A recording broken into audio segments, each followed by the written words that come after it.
రాష్ట్రంలో first phase 30th April 30 April జరుగుతుంది. దాంట్లో 17 పార్లమెంటరీ కాన్స్టిట్యుయెన్సీస్ మరియు 119 అసెంబ్లీ కాన్స్టిట్యుయెన్సీస్ ఉంటాయి. ఇవి అన్ని తెలంగాణ ఏరియాస్లో ఉన్న పార్లమెంటరీ కాన్స్టిట్యుయెన్సీస్ మరియు అసెంబ్లీ కాన్స్టిట్యుయెన్సీస్. దానికి 2nd April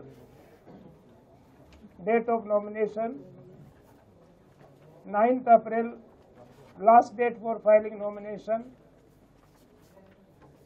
10th April scrutiny, 12 April withdrawal and poll date is 30th April.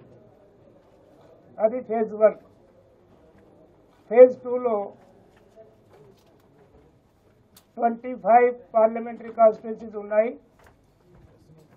ఇవి అన్ని పార్లమెంటరీ కాన్స్టిట్యుయెన్సీస్ సీమాంధ్ర ఏరియాస్లో ఉన్నాయి. దానికి తోడు 175 అసెంబ్లీస్ కాన్స్టిట్యుయెన్సీస్ కూడా ఉన్నాయి. సో దీనికి 7th మే రోజున ఎలక్షన్ జరుగుతుంది.